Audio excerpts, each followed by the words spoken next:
Three, two, one, roll the footage.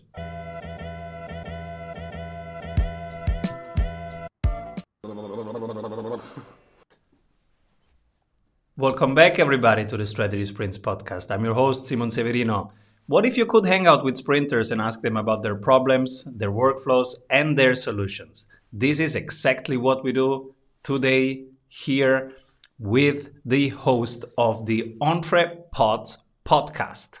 We will deep dive into how to reverse engineer your business foundations and how automations will help you realize your number one goal. Welcome, everybody, Jennifer Gligoric. Hey, I'm so excited to be here with you guys today. Absolutely. Sprinting. Yeah, and tell us, what are you currently creating? Right now, I'm actually creating a bootstrap boot camp for struggling entrepreneurs on what they need to do in the next month to turn things around. So that's my biggest goal right now. And what are they struggling with? What are the main topics that they bring forward in your world? Well, right now, there is an entire global shift. It's a global consciousness shift, and there's a global workplace shift. And I have been scaling primarily remote or virtual workplaces for over a decade. And so now I've been telling people, for 10 years, if we're going to save the environment, stop carbon emissions, strengthen our communities, be there for our children, fix our broken educational system, and just be better for the planet as a whole, we need to go back home, right? And work from home. And so I've been helping companies do that, save tons of money, increase their ROI, increase their profits and their daily happiness. So now that the whole world has kind of experienced this a little bit, they realize that, oh, it's not just like sitting in your jammies all day long. There is a lot of work you have to do in order to have a virtual workplace. So for business owners who are thinking about it, some of them failed miserably during the quarantines, and some of them thrived. And it's because the old traditional work styles and structures and processes and procedures that traditional workplaces have don't work in the modern world. And they don't work for this. So you have to retrain all the management, retrain the owners, retrain everyone. And so that is mostly what I talk to people about, because they're like, how do we do this? How do we manage people remotely? How do I stay motivated? How do I not just work 24/7 because I live at work? Literally, so there's all these different types of struggles that go into it. And also to determine who, not all companies can do this, but many can be hybrids. Some people can work from home, and some people are not good at working from home. They're miserable with that. So you have to figure out if that's you or not, and just making those changes, and then putting in the technology and the processes that support that in the background. Tell us about your podcast. You run the entrepreneurial podcast called EntrePods. When did you start it? Why did you start it? Well, actually, I started it.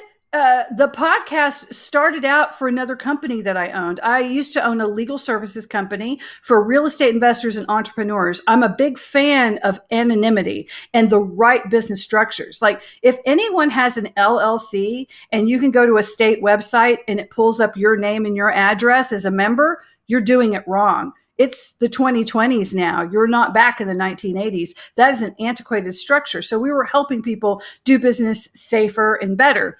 And I started out that podcast, and it became a pretty big hit. I was on a lot of the top shows, Rod Khleif, Entrepreneurs on Fire. I was doing master classes. And then during COVID, I had partners, and the partnership broke up because the other two partners kind of ghosted, even though my most profitable months were March and April of COVID.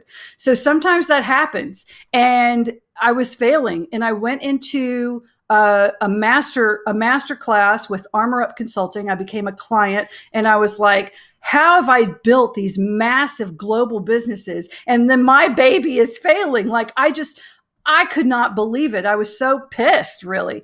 And I had to get coaching. Even though I'm a consultant and I'm a coach, I had to go get mentorship.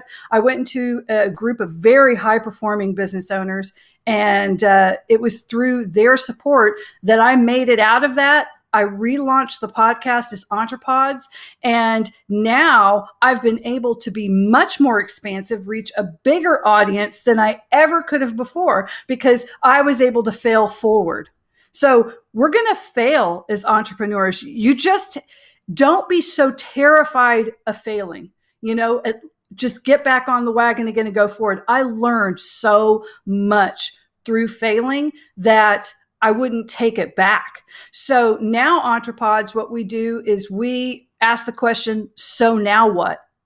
And it can be, so now what after COVID? So now what that my kids left the house and I want to change? So now what with an exit strategy? I always thought I would do this with my business, and now I think I need a different exit strategy. Wherever you're at, a lot of people right now are asking, so now what? So really, we have an interview style show. I bring in a lot of experts and I learn a lot from these experts, and we just talk to entrepreneurs. So now what investing? So now what for mindset and building your business? Some people they pay off all their bills and they go debt free and they do all this stuff, and then they can't get a business loan and they don't understand why.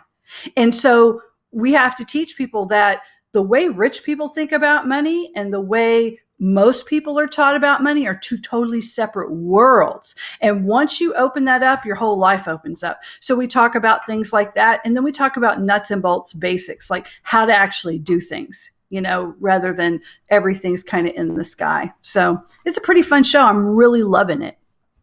Beautiful. And one of your tips for us is that we should reverse engineer our business foundations. Can you unpack that? Yes. So one of the biggest things when I do fractional consulting, so I have the show and then I also do consulting, and I'm like a fractional founder. I come in and I find one of the biggest things I do at the very beginning is try to find out the entrepreneur or the business owner's, and the business owner's path of purpose. Like, why are you even doing what you do? Is it just because you needed money and you fell into it? Or was this a passion for you? And then what we do is we figure out their number ones. What's keeping them up at night, why they're doing what they do. And then I reverse engineer the business to fit that. So I'll ask questions like, how many hours a day are you physically really able to work? You'd be amazed at how many people that varies from really only 3 hours a day to, I'll work all day long, right? Or how many vacations do you want to take? Do you have children? Do you have any physical or other needs that you must take care of during the day? Is fitness very important to you that you have to take breaks? The basic things of their life. And then I find out about their income goals. What do you really need? Once we figure out what their life is, then we can get a true income. Because typically when I ask people what they want to make, they lie. They don't even know they're lying.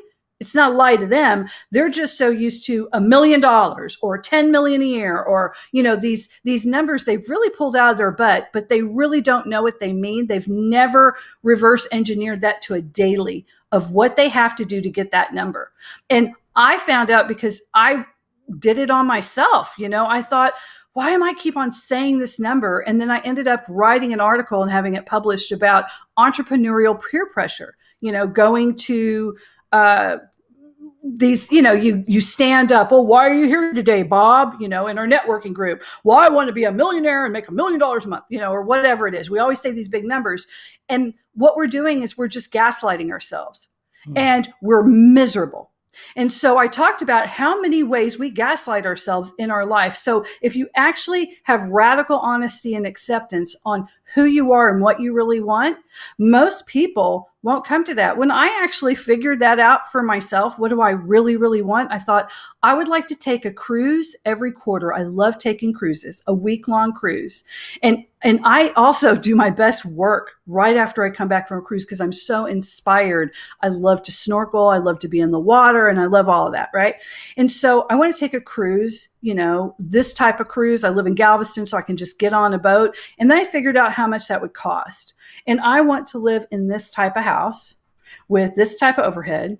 I'd love to have a maid that came in twice a week. Like I really thought about if I was just completely happy.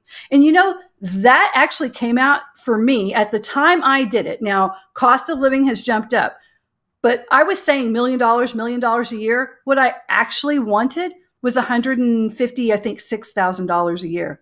That's all I actually needed to bring in to be happy, to live the life I really wanted. Because and I was at a place where I didn't need all the other things, that I had wanted before, like clothes, and I need to be able to get Botox every week or whatever it was, right? And so once I realized that, it took the pressure off, and guess what? I started hitting it, and I started having a life that I really, really wanted. I had been sabotaging myself the entire time because I was never happy, because I was never meeting my goals. So that's what I do with business owners. We figure out exactly what it is. And sometimes their number is more than 1 million. It's at least 10 million. It's this. And then we go and we figure out in their business what we need to do. And most of the time, those owners are working so hard in their business, they can't work on their business. So then I start to structure the business to pull them out, to get other people into the business. We figure out their effective hourly rate. So most people don't know what their effective hourly rate is. When I ask them, they go, I don't know. My hourly rate's $110 an hour. Well, for most business owners, we're talking it can be hundreds of dollars an hour. And if you don't have people working for that, or let's say you spend 5 hours a week on email, right? Just sifting through junk email. And let's figure it out. What if your effective hourly rate was only $30 an hour? You're basically spending $30 an hour for you to do email. Go get someone else to do that so that you can go and be the creator. You can go and be the engineer, the SEO expert, or the marketer, or the content writer, or whatever you're doing in your business. That's what you need to be doing, not sifting through junk emails or, taking customer service calls. So most people are so afraid, I can't afford it. I can't afford it. And once we get someone on board, they always tell me, I couldn't afford not to do this. I don't know why I was doing this. That was such a bad idea. I actually could afford that much easier. And yeah, you can, because you start making more money. You're pulled out and now you can bring it in. So when we reverse engineer it, I look at their whole life and their whole business, and we create the business to fit that. Some people, you can't do it because they're unrealistic. They can't be honest, and they can't radically accept where they're at. If you have an illness that you have to take care of, and it causes you to be out of commission for hours a day because you are physically unable to do something, and you give me these really high numbers, unless we can get funding and an entire staff to help you out, it's not going to work. If you say, well, I just want it to be a small operation. Right? So we have to be radically honest about where we're at, and we can get to whatever goal it is as long as you have that. Backwards engineering from the life that you dream to have, and then make that happen. Beautiful. Next thing is, when you do this, then now you line up your action, and many of these can be even automated, which is beautiful. We want to hear everything about it after one word from our sponsors. Hey, if you like the tools, go grab them for free at strategysprints.com/tools. How can we automate? How much can we automate? Well, you can automate a lot. And automation isn't always a technology solution. Sometimes automation is letting someone else do it. So I think about automatically getting things done in a way of hiring someone to do it and using the technology properly. For example, I am currently working on a project with a person, with a company. I don't know how I say it. Basically, it's a government contract. It's a very large scale contract. We're excited to work with this person. They're scaling up because they got this contract. And so it's all wonderful, right? But in the back end, I start looking at the foundation. And most people have software. They pay good money every single month for the software that they have, but then they don't use it the way it's supposed to be used. They don't learn about the software. They don't pay the extra money to get the training on the software because they, quote unquote, have no time. So because they have no time, they pay a lot of money for something that they are only using where as much as you would use a spreadsheet. They have a CRM and there's names and there's addresses in there, but they haven't hooked the CRM up to their calendars, to their emails. They're not using it to have any automations with emails or follow-ups or customer service or all the things that the CRM offers. And then in the end, they're just leaving so much money on the table. Literally I just picture change going ching, ching, ching, ching. I'm trying to go and grab it all and say, look, we lost this here. We lost this here. So it's just, you have to use, if you're going to pay for something, utilize it to the best of your ability. Spend the time to set it up in the beginning and to set everything up you can and to learn about it. And if that's not your bag, hire someone, invest, get a loan if you have to, do a barter and trade for what you do and what they do. Because if you utilize the softwares correctly, it's amazing how much money starts to come in the door because you're now starting to truly automate. And most people pay for things and don't use them correctly. Slack, just Slack is an incredible automation, especially if you're going remote. But a lot of people won't use the integrations. You can integrate Drive, you can integrate signing, you can integrate all these cool little programs, Asana, your project management into Slack. So talk to someone. If you're trying to do this, a lot of things we do is we figure out, okay, what do you want this to do and how can we automate it through using your integrations and what you already have? I'm not a fan of reinventing the wheel or fixing something that isn't broken, but I definitely want to improve the processes that people have. So yeah. Delegation has been such a game changer also for me. And it saved my life, basically gave me 40 hours of my life back per week. I started with the things that I am not good at, like the bookkeeping and admin, and then emails, having somebody doing the email correspondence, the outreach, then the marketing, then operations. I fired myself from the core fulfillment. That was easier than I thought. Yes, and it went really well. Quality was very high, is even higher than when I did it. And because I hired very good coaches to do that. And then, and I also was helped by business coaches, being a coach myself, because it's just better. And it's fun. And then also, the last part was the sales part. So it is possible, and it took me 3.5 years for the whole thing. So it is possible, and it's powerful. What are some of your favorites, automations that save you time right now? Well, number one, graphic design and video editing. See, I can do all of that. I can even create websites. I've created tons of websites.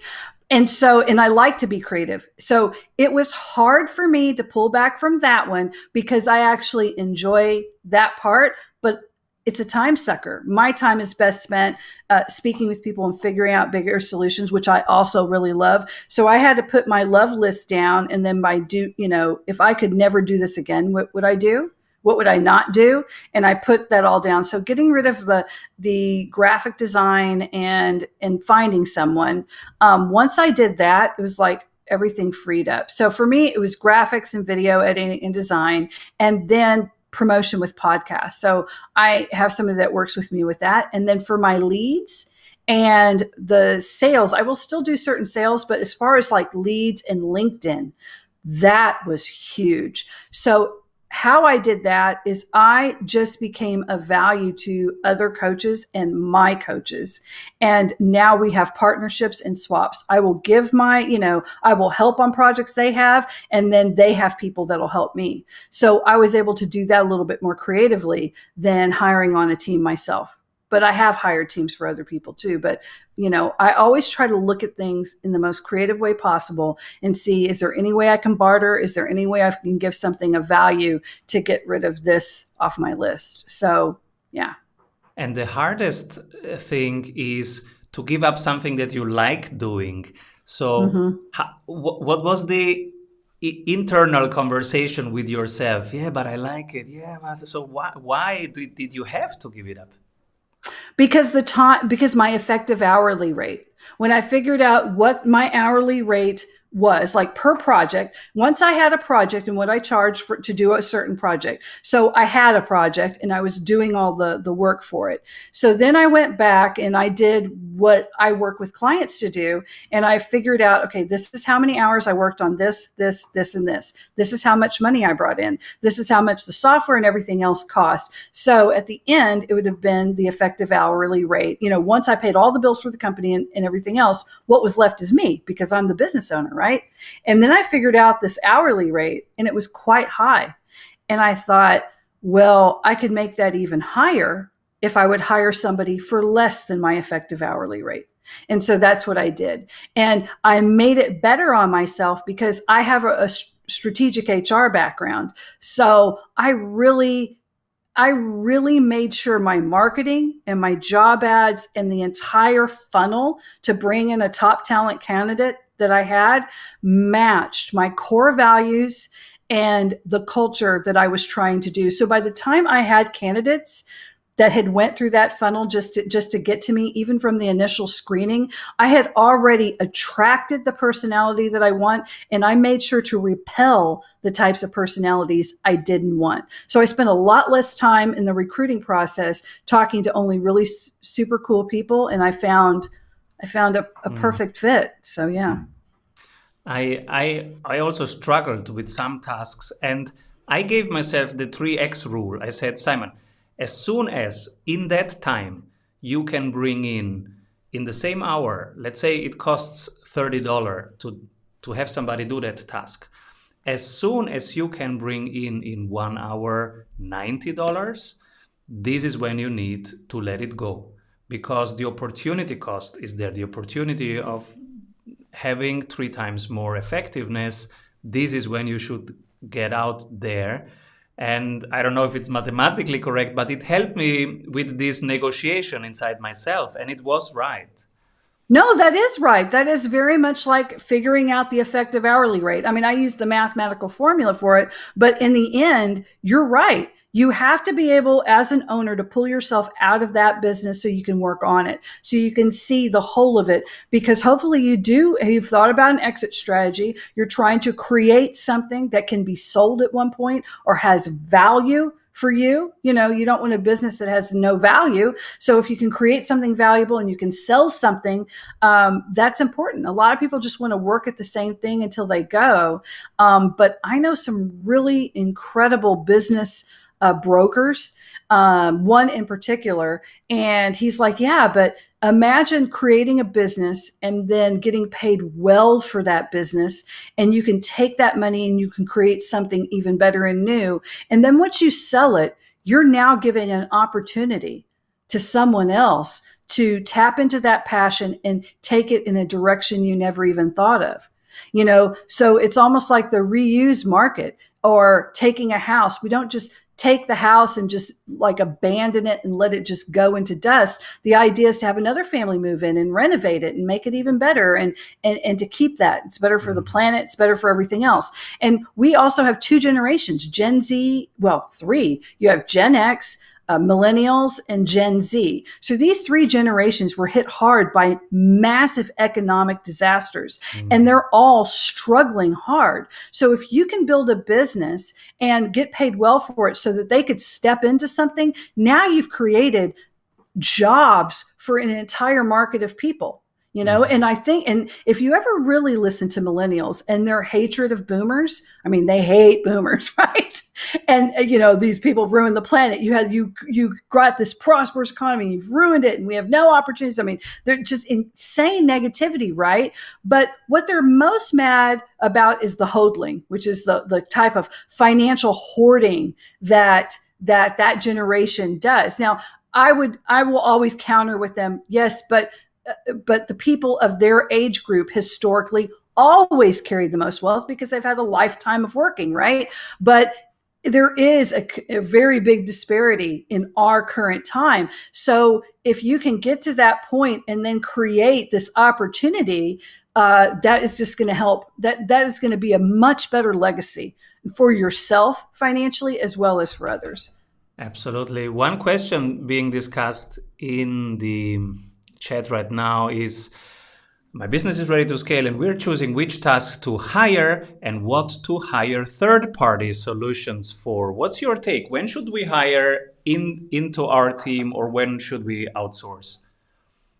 Oh, well, it depends on what type of company you have. Can you give it, if they give us a little bit more information, I can tell you what it is. One of the things that a lot of people, I think, should think about, and it really depends on what you're doing. So if you're a marketing or advertising or SEO company, you don't want to outsource those things. For other types of companies, though, hiring an agency, moving out is usually a good source, because a lot of, especially if they have branding and they understand your voice.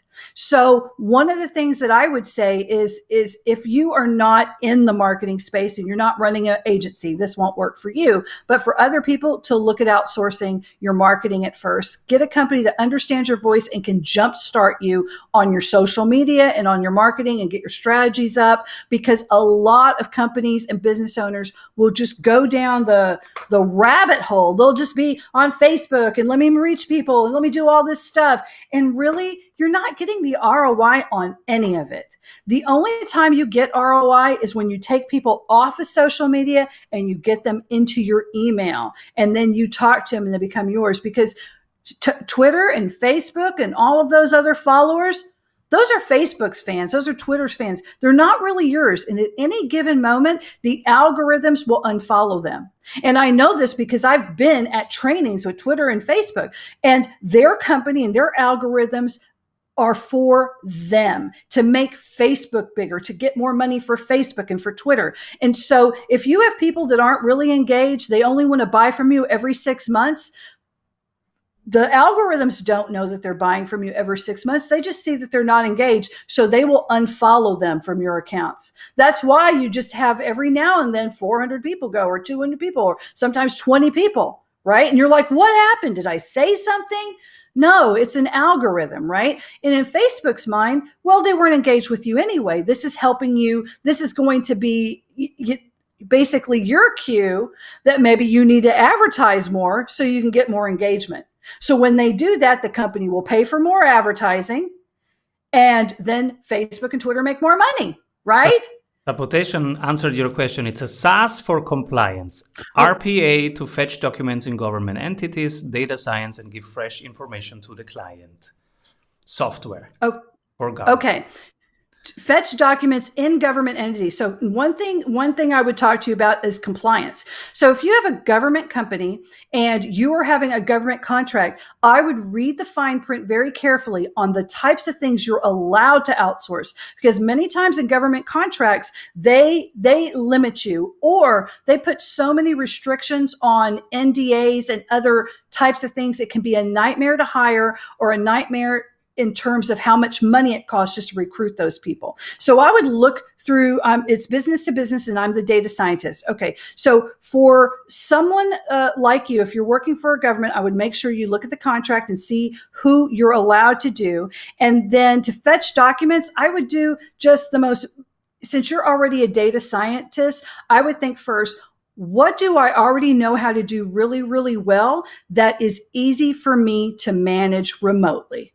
Right? So if it's a type of coding, if it's a type of other thing, what do I have enough familiarity with that if they made a mistake, I could immediately be on it? Because remote management is different. So I would set up your project management. I would have your Slack done, and then I would start to outsource any of those core things that you can get. I mean, because there are certain types of coders and there's certain types of lower level IT people that you could go. There's also another good source is interning. They have, I'm thinking off the top of my head, there's 2 or 3 companies you can actually get an intern that is degreed in whatever that you want them to do.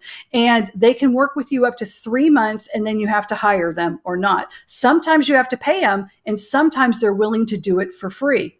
So because we're opened up to remote work, you can get, people that have worked for 20 years, but they're looking to shift out of what they're doing. And they'll say, well, my only thing is I can only work at night. I have a day job, but I'm willing to work for free for you because I want to move over to your industry. So I would also look into the interning type of companies for anything like that, because you can not only can you get incredible help for very low when you're scaling up, if not free. But you can also meet and network with people you would have never had the opportunity to hire or afford before.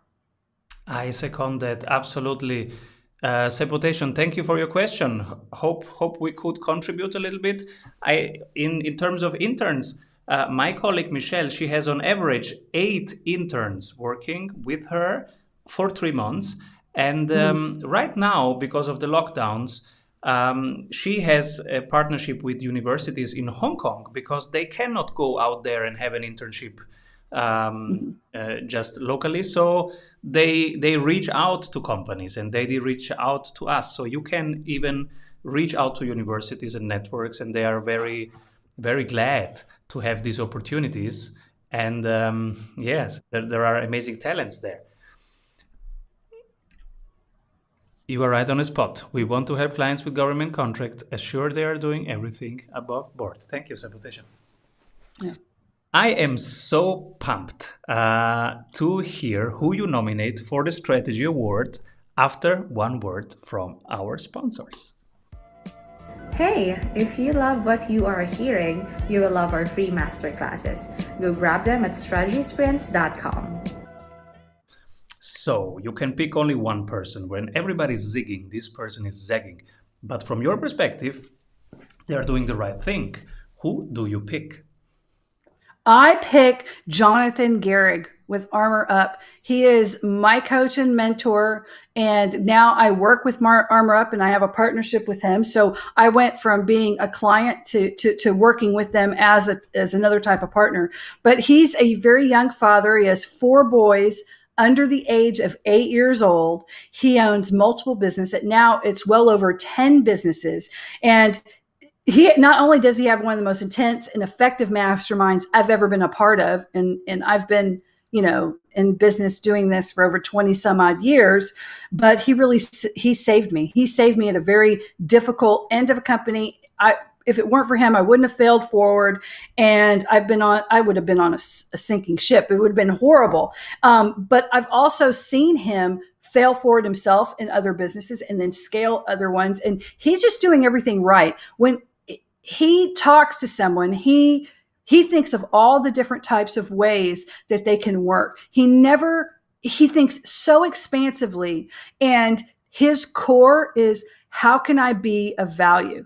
He's very service centered. Even though he's a business owner, it's, what is my value out in the world? And I don't know if that's because he's in ministry and he's just centered like that, but it has transformed me. When you take the question of how can I be of value as your number one, rather than how much money can I make or what can I get this person to give me, your whole entire world changes. You become so much more abundant and you become so much more happier. And I see him do that on a daily basis, despite having 4 little kids running around and doing all this other stuff like that. So I nominate him for sure.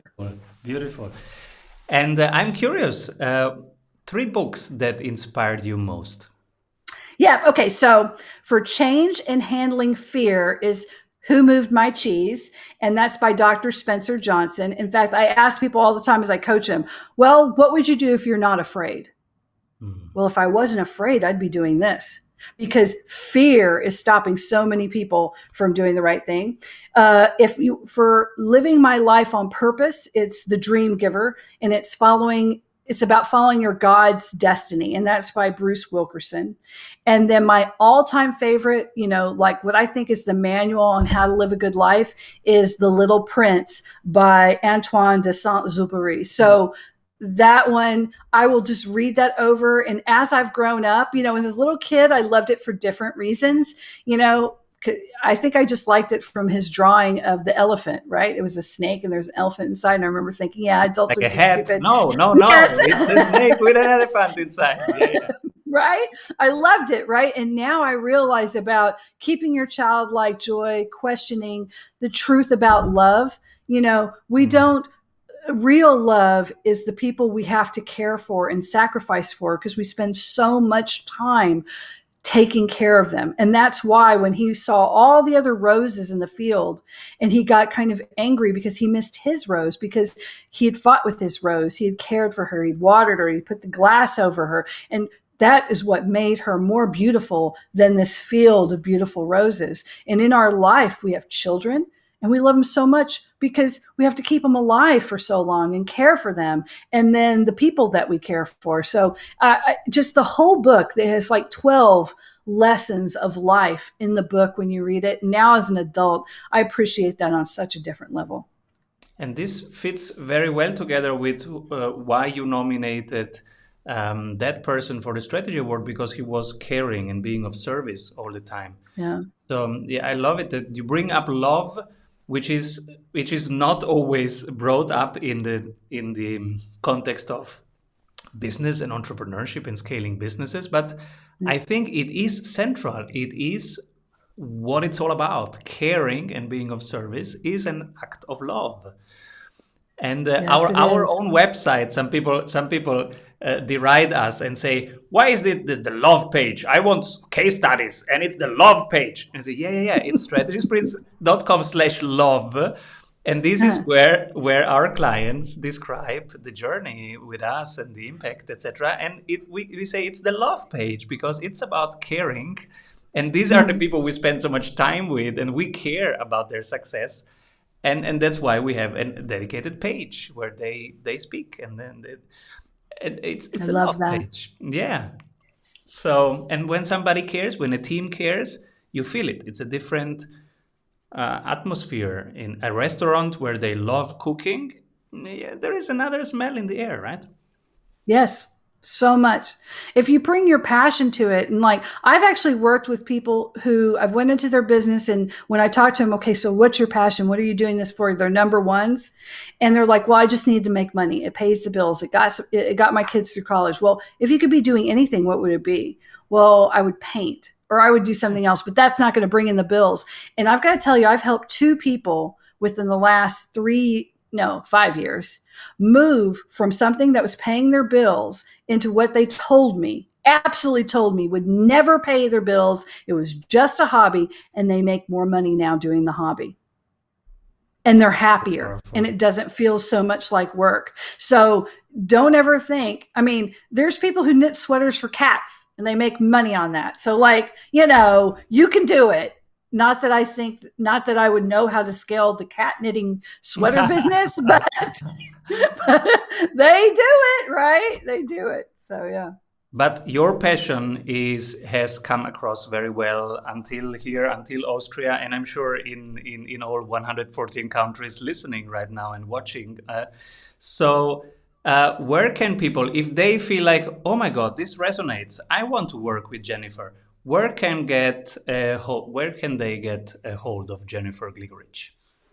Well, they just need to go to EntrePods.com. That's EntrePods.com. Or on social media, if you put the @EntrePods, all of our social media comes up. We're on iTunes and Apple and everything else, and the website. And I mean, I'm pretty easy to find. I love this. Thank you, Jennifer, for being on the show and sharing generously your journey, your wisdom with us. Well, thank you for having me. I have had fun time. And Sapitation, I was really glad to be able to speak with you, and I'm glad I was able to be a little bit of help with what. Yes. And one last question. Who should be my next guest? I think you should have Amanda Abaya. She is a millennial finance expert, and she spent years learning about finance and writing about it, and then putting that finance into her own life. And one day she just said, I'm doing everything that I'm writing about, and I'm the expert, right? And she was featured on major media, TV and HuffPo, and a writer for this and Forbes and all this major stuff, but it wasn't working for her. So she thought, maybe what I'm teaching people really doesn't work anymore. And she started being creative and really expanding and listening to other people and people that were outside the box. And all of a sudden she learned, about money mindset. because she had kind of like not thought about that before, like it's all strategy, not mindset. And then when she listened to that, she realized there are different ways to save, there are different ways to invest. And she grew her business during COVID and has hired more people during the lockdowns. And now she's teaching that to everyone, like all the newest strategies that actually work, that she uses, that she's helped other people do. And she created a new company. Yeah, it's like amazing because she was, she came from one school of thought and she was doing quote unquote everything right. And it took her doing everything different for her to really see change. So I just love her story and I love what she's doing. And she's incredibly successful. So that helps too. Yeah. Beautiful. We are all excited to meet her. Thank you so much. See you soon. Bye. Avoid trying to do thousands of things that doesn't work. We have 274 templates for your business success. Reach your ambitious goals with one-on-one sprint coach. We double your revenue in 90 days.